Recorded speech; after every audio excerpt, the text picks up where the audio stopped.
Conscious choice क्या सच में कार्मिक पैटर्न्स तोड़ सकता है? जरा रुकिए। अगर आपकी जिंदगी में वही घटनाएं, वही रिश्ते, वही दर्द, बार बार अलग चेहरे और अलग हालात में लौट कर आ रहे हैं, तो सवाल ये नहीं है कि मेरे साथ ऐसा क्यों होता है। असल सवाल है, मैं हर बार वही चुनाव क्यों कर रही हूँ? कर्म कोई सजा नहीं है। कर्म कोई भाग्य की जेल नहीं है। कर्म सिर्फ एक पैटर्न है, और हर पैटर्न एक दिन में नहीं बनता, बल्कि अनगिनत अनकॉन्शियस चॉइसेस से बनता है। ज्यादातर लोग ये मान लेते हैं कि कर्म पिछले जन्मों का बोझ है, जिसे भुगतना ही पड़ेगा। लेकिन ये आधा सच है, और आधा सच अक्सर सबसे खतरनाक झूठ बन जाता है। असल में कर्म कोई पत्थर की लकीर नहीं है। कर्म एक चलती हुई ऊर्जा है, जो हर पल आपके चुनाव से दिशा बदल सकती है। लेकिन यहाँ एक कड़वी सच्चाई है, हर चॉइस कॉन्शियस नहीं होती। ज्यादातर चॉइसेस कंडीशनिंग से आती है, डर से, आदत से, बचपन के घाव से, समाज के प्रोग्राम से। जब आप डर से कोई रिश्ता चुनती है, तो वही डर कर्म बन जाता है।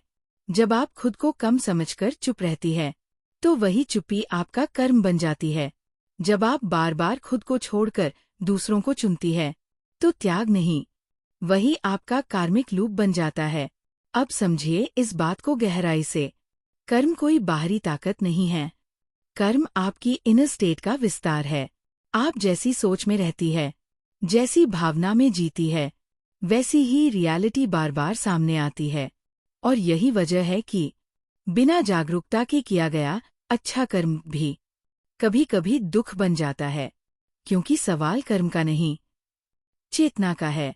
अब यहाँ आता है कॉन्शियस चॉइस का असली मतलब। कॉन्शियस चॉइस का मतलब ये नहीं कि आप पॉजिटिव सोचने लगें या अफर्मेशंस दोहराने लगें। कॉन्शियस चॉइस का मतलब है उस पल को पहचानना जहां आप ऑटो पायलट पर चल रही हैं। जैसे ही कोई पुराना ट्रिगर उठता है और मन कहता है, भागो, चुप रहो, खुद को प्रूव करो, इन्हें छोड़ मत देना, उसी पल अगर आप रुक जाती है, सिर्फ रुक जाती है, तो वही रुकना कर्म को तोड़ना शुरू कर देता है। क्योंकि कर्म रिएक्शन से चलता है और कॉन्शियसनेस पॉज से जन्म लेती है।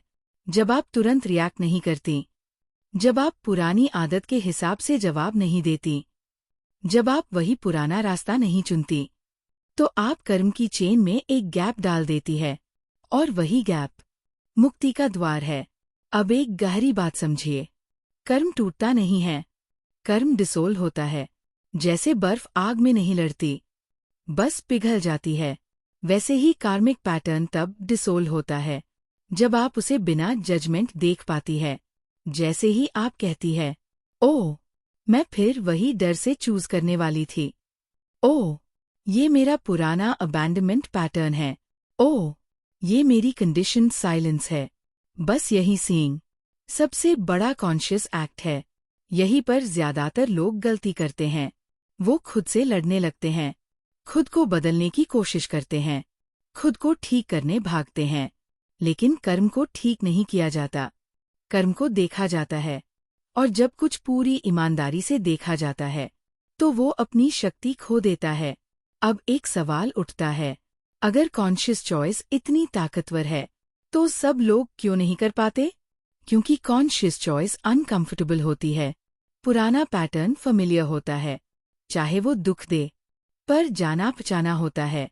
नया चुनाव डरावना होता है, क्योंकि वहां आइडेंटिटी टूटती है। आप वही इंसान नहीं रहती जो पहले थीं, और ईगो को यही डर लगता है। कर्म ईगो को सुरक्षित रखता है, कॉन्शियसनेस ईगो को डिसोल्व करती है। इसलिए जब आप कॉन्शियस चॉइस करती है, तो शुरुआत में लाइफ थोड़ी अनस्टेबल लग सकती है।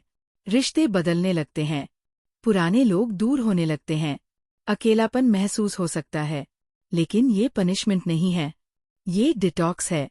कर्म की सफाई शोर के बिना नहीं होती।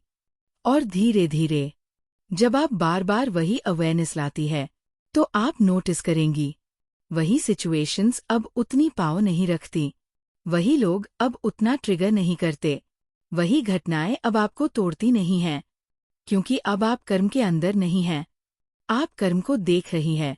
और यही सबसे बड़ा बदलाव है। कॉन्शियस चॉइस कोई एक बड़ा फैसला नहीं होता। ये छोटे छोटे पल होते हैं जहां आप खुद को छोड़ने से मना कर देती है, जहां आप सच बोलने का साहस करती है, जहां आप रुक जाती है और पुराने रास्ते पर वापस नहीं जाती। यहीं से कार्मिक पैटर्न्स ढीले पड़ने लगते हैं। यहीं से कहानी बदलनी शुरू होती है। अब यहाँ से बात और भी ज्यादा गहरी हो जाती है, क्योंकि अभी तक आपने समझा कि कार्मिक पैटर्न कैसे बनता है और कॉन्शियस चॉइस उसे कैसे ढीला करना शुरू करती है। लेकिन असली सवाल अब भी बाकी है।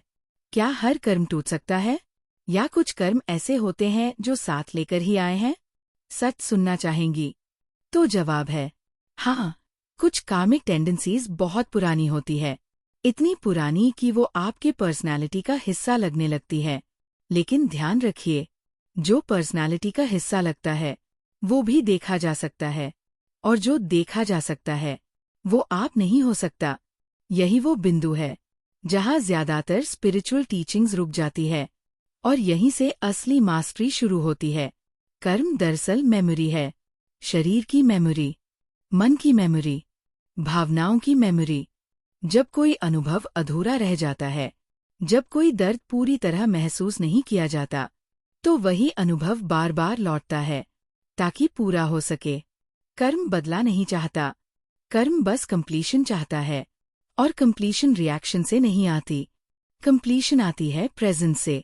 जब वही पुराना पैटर्न उठता है और आप उससे भागती नहीं, उसे जस्टिफाई नहीं करती, उसे स्पिरिचुअल बनाकर ढकती नहीं, बस पूरी तरह महसूस करती है, तो पहली बार कर्म को वो मिल जाता है जो उसे हमेशा चाहिए था, आपकी पूरी उपस्थिति। यहीं से एक बहुत बड़ा भ्रम टूटता है। लोग सोचते हैं कर्म तोड़ने के लिए कुछ करना पड़ेगा, कोई रिचुअल, कोई साधना, कोई टेक्निक। लेकिन सच ये है, सबसे बड़ा कार्मिक ब्रेकर कुछ न करना है। जब आप बीच में इंटरफियर नहीं करती, जब आप कहानी नहीं बनाती, जब आप विक्टिम या सेवियर नहीं बनती, तो कर्म खुद ही कोलैप्स करने लगता है। क्योंकि कर्म को चलने के लिए आपकी पहचान चाहिए होती है। जैसे ही आप उस पहचान से बाहर खड़ी हो जाती है, मैं हमेशा ऐसी ही हूँ, मेरे साथ हमेशा ऐसा ही होता है, मेरी किस्मत ही ऐसी है, बस वही कर्म की जड़ सूखने लगती है। अब समझिए ये बात बहुत साफ तरीके से। कॉन्शियस चॉइस कोई मोरल चॉइस नहीं है। ये अच्छा बुरा चुनने का मामला नहीं है। ये सच चुनने का साहस है। उस पल सच चुनना जब झूठ ज्यादा आरामदेह लग रहा हो, उस पल सच चुनना जब पुराना पैटर्न सुरक्षा दे रहा हो, उस पल सच चुनना जब पूरा शरीर कांप रहा हो। और यही कारण है कि हर कोई कॉन्शियस चॉइस नहीं कर पाता, क्योंकि कॉन्शियस चॉइस के बाद आप पुरानी कहानी में वापस नहीं जा सकती। एक बार देख लिया तो अनदेखा नहीं किया जा सकता। और यही जागरूकता धीरे धीरे आपके जीवन की गति बदल देती है। आप नोटिस करेंगी, अब लाइफ आपको सिखाने के लिए जोर नहीं लगाती, दर्द उतना तेज नहीं रहता, घटनाएं उतनी ब्रूटल नहीं होती, क्योंकि आपने सीखना शुरू कर दिया है बिना टूटे। और अब आता है सबसे अंतिम, सबसे गहरा सत्य। कर्म तब तक रहता है जब तक करने वाला मौजूद है। जिस दिन आप देख लेती है कि विचार आते हैं, भावनाएं आती है, रिएक्शन उठता है, लेकिन इनके पीछे कोई ठोस मैं नहीं है, उस दिन कर्म का आधार ही गिर जाता है। फिर कुछ टूटता नहीं, कुछ हटाया नहीं जाता, कुछ छोड़ा नहीं जाता। बस एक दिन आप महसूस करती है वही पुरानी चेन अब आपको बांध नहीं रही, और तब समझ आता है आप कर्म से मुक्त नहीं हुई। आपने बस ये पहचान लिया कि आप कभी कर्म थी ही नहीं। यहीं से यात्रा खत्म नहीं होती, यहीं से असली स्वतंत्रता शुरू होती है।